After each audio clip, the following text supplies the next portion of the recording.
Am I the a-hole for allowing my brother to be homeless? My older brother Dave, 42, hasn't worked since 2020 when he was first laid off. His reasoning is that he's not taking a job at a lower pay because it will hurt him in the salary negotiation process. So he's not taking another job until he finds one that pays like his old job did. His wife left him because of this. In the divorce, Dave got a house.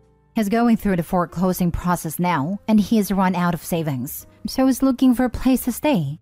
I have an extra bedroom, but Dave is not coming here to freeload. He has to have a job. I would settle for any job, even a part-time one. But Dave is still stubbornly insisting he's not working for less than his worth. I finally got upset and said, fine, be homeless. Dave was extremely angry that I wouldn't even consider taking him in until he finds this job. And now family members are on me about how could I allow Dave to be homeless? But I don't see anyone else offering their spare rooms and couches to Dave. Now for the top comments. Not a-hole. I used to work at our county welfare department. I remember a man who was holding out for a high-paying job. I suggested he apply to UPS. He said no, that he was too good to work at UPS. I remember thinking to myself, you're too proud to work at UPS, but you're not too proud to apply for welfare? Your brother appears to have a similar attitude. He's too proud to take just any job, but he's not too proud to mooch off of you. Don't let him. With this attitude, he may never find a job and may never move out if you let him move in. OP's brother would be a perfect fit as a UPS driver. He doesn't have a wife to come home late to anymore. Not a-hole. Just the idea that he would get paid the same amount as his old job after being laid off and not working for 3 years is idiocy. Even if you or anyone in your family took him in, odds are he would stay jobless until he got kicked out. He needs a reality check, and if this is what it takes, then so be it. I also don't get the bit about salary negotiation. So employers go, you worked as a cashier for $15 an hour, so you'd be fine to work for $16 an hour as a brain surgeon? And to your family members, yeah, if they have a problem with Dave being homeless, then they're welcome to invite him to live off of them. If they truly cared and thought you were being ridiculous, they would have welcomed him with open arms. I wonder why they haven't been scrambling to help him. Not a-hole. He isn't homeless because his house burned down or his disability or whatever. He is homeless because he chooses to be. Work and pay your bills and have a wife and house, or do nothing and be homeless. He has options. He doesn't get to pick don't work and freeload off my unwilling relative. For what it is worth, I've been in a similar situation with my sister but years ago and did not let her move in. With the perspective that comes with time, it most certainly the right decision for both of us. This is correct. He chose to be homeless. I cannot believe the guy was willing to lose his wife and home rather than get a job that he may not like. I had a roommate like that. She lost her job and was freeloading off me at a time, and she actually said to me, well, I have a master's and don't want to take a job I hate like you. Well, which one of us is paying for this house we both are living in, Miss Masters? I was so mad I gave her a week to find something or GTFO, and she started bartending, just like Dave should have done a long time ago. Next story. Am I the a-hole for not letting my brother hide behind a dead wife card anymore? My 30 female brother, 34 male, lost his wife a year ago. They have 3 girls, 12, 5, and 3. My brother was definitely one of those husbands who worked, came home, played with the kids, but that was it. His wife ran the show, chores, raising the kids, making sure they went to school and activities, all the cooking, etc., all on top of her own full-time job. She died quite unexpectedly, and to say he was lost is an understatement. So, I stepped in to help. Some may call it enabling, but it was that or my nieces would suffer. They do their part around the house, what's appropriate for their ages, obviously. I've been trying to teach my brother to do the rest. I understand he just suffered a massive loss, and a lot of his inability to learn, I put on grief. But as we close in on 14 months since her passing, he definitely has just used me to replace his wife in always domestic. I've tried talking to him about it before and he'd pull the "my wife just died" card. Again, on me that I let it slide. My final straw was when I went on a work trip and came back to chaos. The house was cleaned because the girls did more than their fair share. Obviously, they should have chores, but by his own admission, he did nothing despite having the time to. Oldest told me she was the one making sure the little ones went to school/daycare, and she's done all the cooking. She had to give up an end-of-the-year dance because my brother asked her to watch the girls so he could go out with friends. I had a come-to-Jesus meeting and told him he needs to get his act together. I'm doing more tutorial day, and that's it. He needs to either hire a housekeeper or nanny as he can afford both, if he's not interested in doing his share of the chores or taking the kids anywhere. He needs a calendar to remind himself when stuff needs to get done.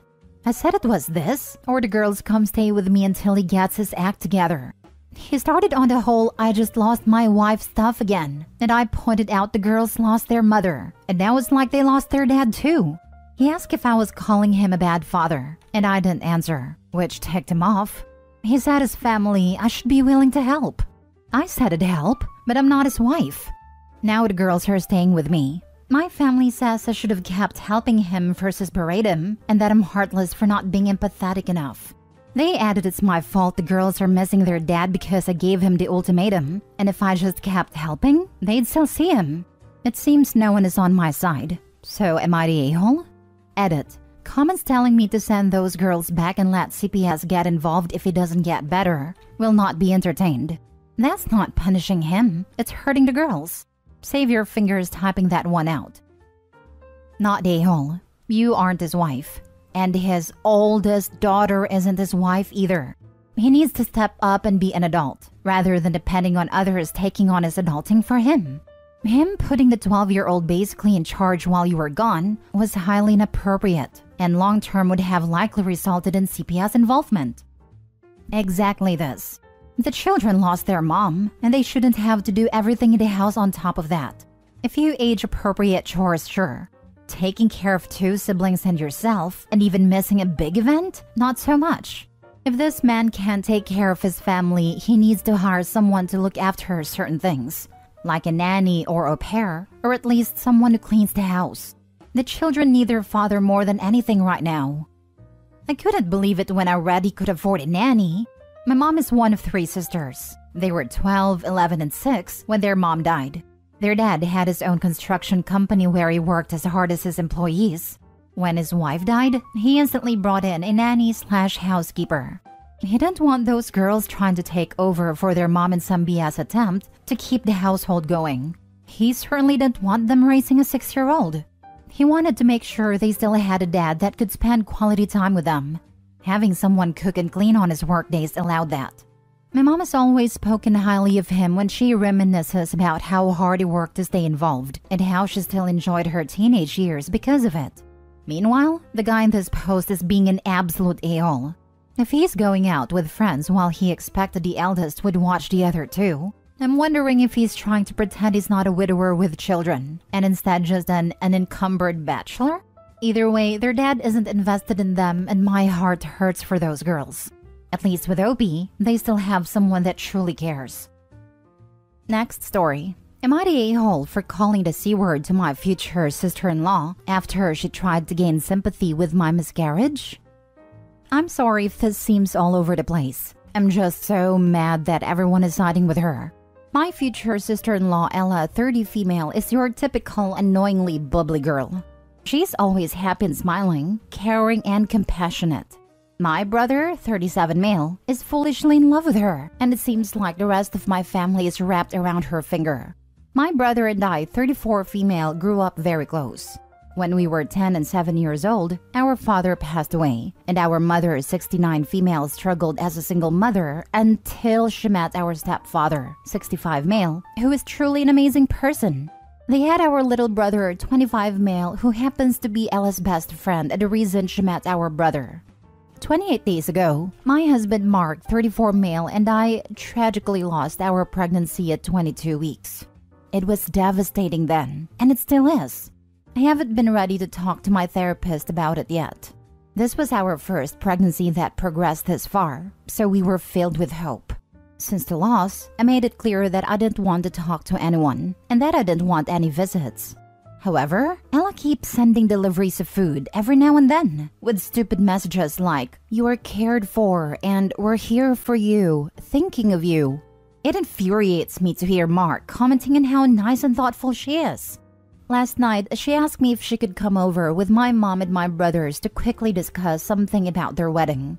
She apologized, saying she knew it wasn't the right time, but the wedding is only a month away, and this conversation couldn't be delayed any longer. In essence, Ella wants to postpone the wedding for another 6 months. It is a small affair hosted at a friend's place, and since she briefly explained the situation, the vendors are willing to change the date at a minimal cost. To paraphrase her, she said, "I don't feel this is the best time to have a wedding. I really want you at my wedding party, and I suspect you won't want to be around people asking you what happened, as if she knows what I want or don't want." Of course, everyone started going off about such a great idea, and how sweet that was of her moving a special date for her just to accommodate me. What made me snap was what she said next. "Whenever you feel up to it, we could have a girl's day to get you a new dress, because mine was pink, made specially to fit my growing bump." I screamed at her that she was a C-word for looking for sympathy at my expense, that I hoped my brother and everyone else could see her for the conniving and manipulative piece of work she was, that the only girl's time I wanted to have is with my beloved girl that isn't with us anymore. All of them were stunned, and she ran out crying. My brother told me to seek therapy, and mom and little brother just left.